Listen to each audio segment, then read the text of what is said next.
في فيديو النهاردة هنعمل باتر تشيكن أو الفراخ بالزبدة على الطريقة الهندية. وصفة من ألذ وأشهر الوصفات الهندية اللي بناكلها في المطاعم بمكونات وطعم أحلى بكتير من اللي بناكلها من بره. هنعمل كمان عيش النان بطريقة سهلة وبسيطة ويدينا عيش طري وطعمه يجنن. أنا نسمة، لو أول مرة تشوفوا القناة اشتركوا وفعلوا الجرس ويلا بينا نبدأ على طول. في الوصفة دي تقدروا تستخدموا صدور مخلية أو وراك، بس انا بفضل طعم الوراك اكتر، طعمها بيبقى احلى في الوصفه دي. اهم حاجه ان احنا نكون مقطعينها مكعبات مش صغيره قوي ولا كبيره، متوسطه زي كده. وعشان نتبل الفراخ هناخد 3 معالق كبار زبادي، معلقه صغيره ثوم مفروم، معلقه كبيره جنزبيل مفروم، وعصير نص ليمونه، ملح، فلفل اسود. واهم حاجه واللي بيدي للفراخ النكهه المميزه هي التوابل بتاعه الوصفه. اهم حاجه فيهم الجرام مسالة، دي موجوده في اي سوبر ماركت هتلاقوها بسهوله جدا. هاخد منها معلقه كبيره بابريكا، معلقه صغيره كركم، ومعلقه صغيره كمون. هقلب كل الحاجات دي وهدخل الفراخ في التلاجة على الأقل ساعة قبل ما نستخدمها. ممكن تقعد أكتر من كده وممكن من اليوم اللي قبلها. في الوقت ده ممكن نعمل العجينة بتاعة عيش النان. هحتاج 700 جرام دقيق، هزود عليه معلقة كبيرة سكر، معلقة صغيرة خميرة، وهقلبهم كويس. هزود عليه كوباية زبادي كبيرة، ودي من المكونات الأساسية لعيش النان وهي اللي بتديله القوام الطري قوي اللي احنا بنحبه. هزود بقى معلقة صغيرة ملح ومعلقتين كبار زيت، هقلبهم كده. وبعد كده هبتدي انزل كوباية مية دافية بالتدريج، ممكن تاخد اكتر او اقل على حسب نوع الدقيق اللي انتوا مستخدمين. هشيل المعلقة وابتدي اعجن بايدي بقى. هي وصفة سهلة مش محتاجة عجان ولا حاجة، ما بتاخدش يعني 5 دقايق. هبتدي ازود المية بالتدريج واعجن لحد ما العجينة تلم معايا بالشكل ده. هبتدي اشيلها من البولة واعجنها على الرخامة. هفضل اعجن فيها كده بتاع 5 دقايق لحد ما العجينة تنعم وتبقى بالشكل ده. بصوا،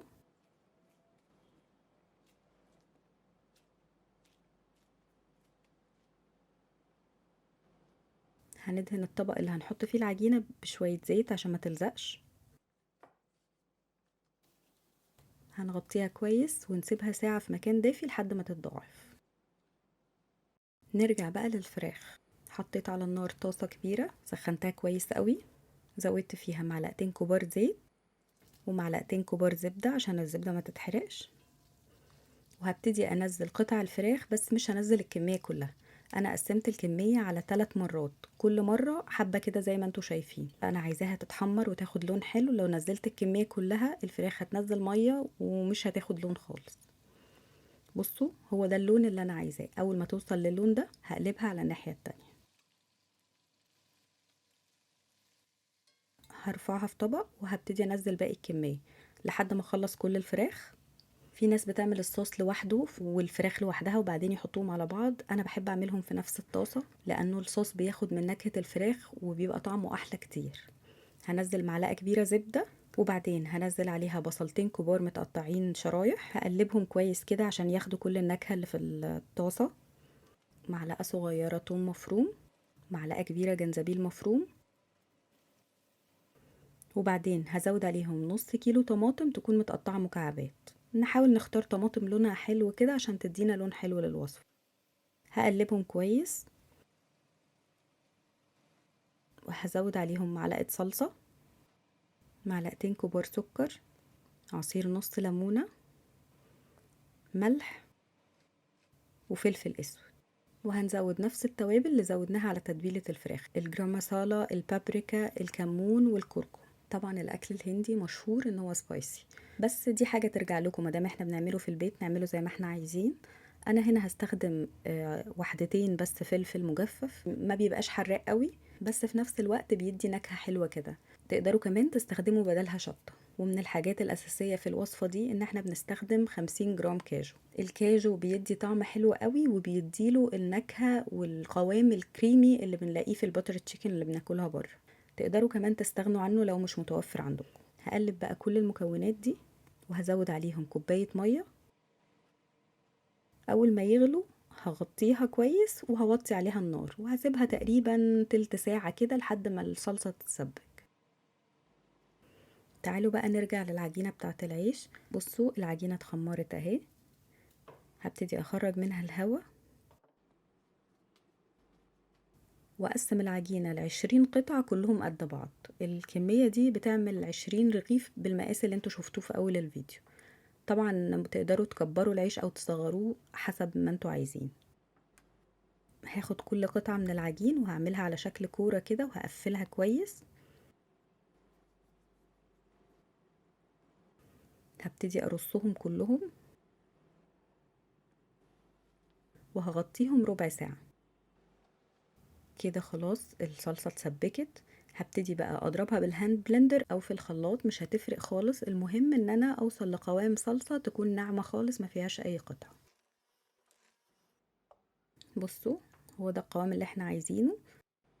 هنزود عليه بقى 3 معالق كبار زبدة، وهبتدي انزل عليها بقى الفراخ اللي احنا شوحناها قبل كده.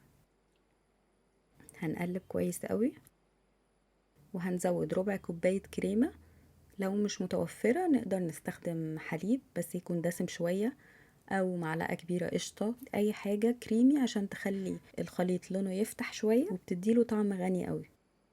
هقلبها كويس وهوطي عليها النار 10 دقايق.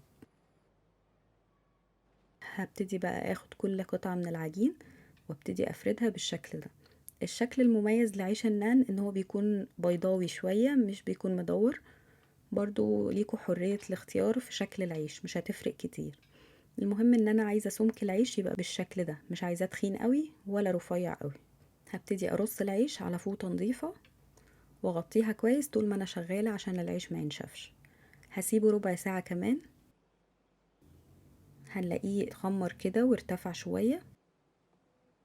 هحط بقى على النار طاسة واسخنها كويس قوي، يفضل يعني تكون طاسة سميكة عشان العيش ما يتحرقش، وابتدي انزل عليها العيش. هسيبه في الاول مش هقلبه، هيبتدي بقى يعمل فقاقيع زي ما انتوا شايفين كده. بعد كده هقلبه على الوش التاني.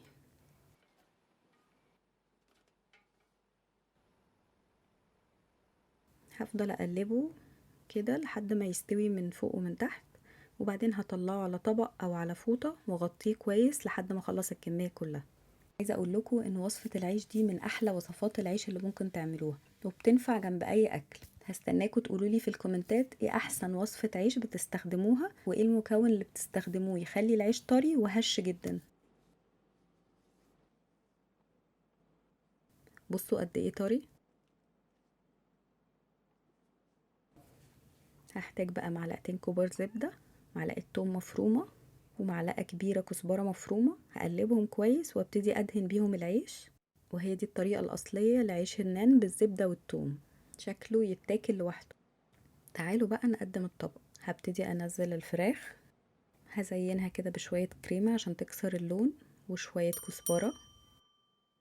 بصوا بقى أكلة كأنكم بتاكلوا في مطعم هندي. شكلها شهي قوي، طعمها رهيب، العيش طري جدا، الصوص مظبوط. وصفة لذيذة قوي، متأكدة ان انتوا لو جربتوا الوصفة دي مش هترضوا تاكلوها برا تاني. احلى بكتير، مستخدمين فيها مكونات الكواليتي بتاعتها اعلى كتير. بس كده، لو وصلتوا لحد هنا شكرا جدا عشان بتتفرجوا للآخر. ولو عجبكم الفيديو ما تنسوش تعملوا لايك وشير وتشتركوا في القناة. اشوفكم الفيديو الجاي.